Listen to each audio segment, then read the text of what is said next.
Governor Andrew Cuomo is blaming the Republican Party and President Donald Trump for the brawl that took place between a far-right group and anti-fascist activists outside the Metropolitan Republican Club in Manhattan on Friday night. Over the weekend, the governor announced that he was ordering the State Police Hate Crimes Unit to investigate the fight, which kicked off after an appearance at the club by Gavin McInnes, the founder of the right-wing group, the Proud Boys. Cuomo is also asking the FBI to investigate. The NYPD, meanwhile, has drawn criticism on social media for their handling of the violence after 3 counter-protesters, but no Proud Boys, were arrested following the incident. Joining me now with the details, as well as a roundup of this week's Metro News, is Jeff Colton, New York City reporter for City and State. Jeff, welcome back to the show. Thanks for having me on. All right, so let's start with a very serious and unfortunate subject, and that is, of course, this fight that took place. Take us back to Friday night and sort of walk us through what it was that's alleged to have happened. Sure. So just a day before the speech was planned, it's Gavin McInnes. He's the founder of this movement called the Proud Boys, sort of a far-right, openly misogynistic group. And Gavin was coming to speak. He's kind of, he does the rounds around Republican clubs in the country. This time the Metropolitan Republican Club, an Upper East Side group, invited him. However, the night before that, a group of, well, we're not actually sure exactly who did it, but it seemed to be anarchists. They defaced the Metropolitan Republican Club. They knocked down some windows, they shut the door, and they left a note basically saying, Republicans, you know, your time is up. This is there's a history of hate here, and also you Democrats, you know, you're the partners here. Everyone is to blame. It was clearly an anti-government, you know, not just anti-Republicans, anti-everything kind of group that was doing this.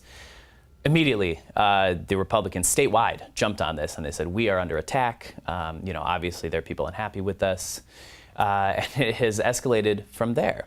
After the defacement, after the vandalism of the club, Gavin McInnes did speak on Friday night, and then there were counter-protesters outside the event, and after the event, there was some violence on the street. There's videos, just horrible videos. I mean, people getting pushed to the ground and kicked.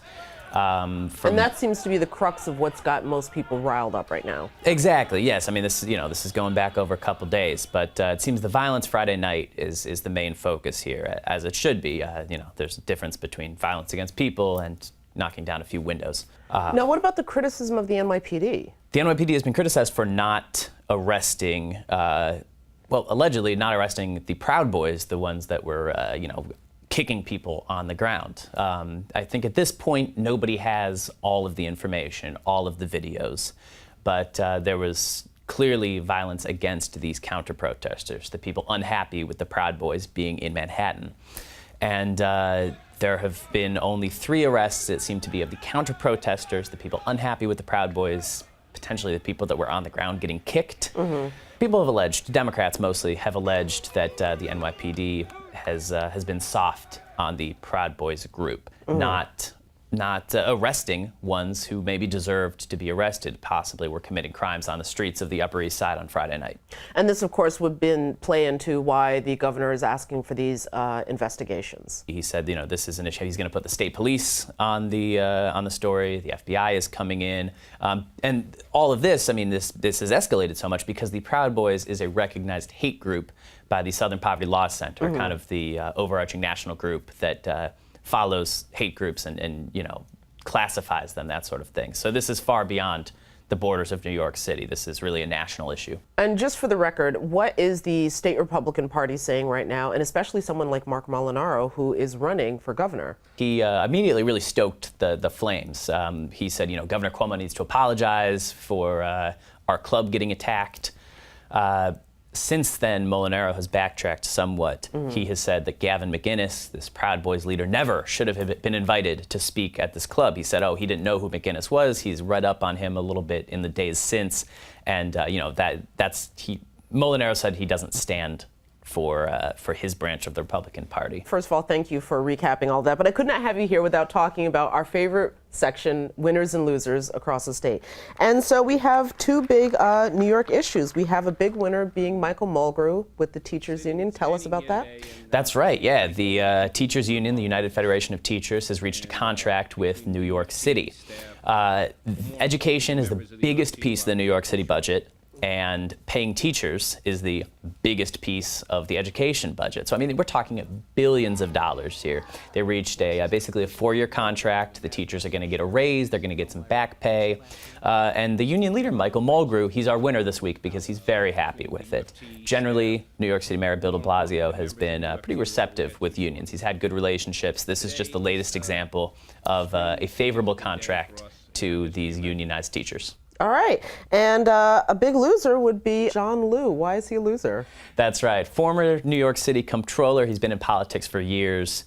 He has recently tried to make a comeback running for state senate. He was one of those challengers to the former members of the Independent Democratic Conference that we've heard so much about. He was one of the 6 challengers that won, that unseated sitting state senate Democrats. However, the person that John Liu beat in the primary, Tony Avella, been a state senator for years, he's still running in the general. Most of the other IDC members have decided that they are just going to sit this one out. They're going to retire. They've lost in the primary. Not Tony Avella. He says he's mounting a third-party run. He's going to run on the Independence Party line and the Women's Equality Party line, so 2 third parties.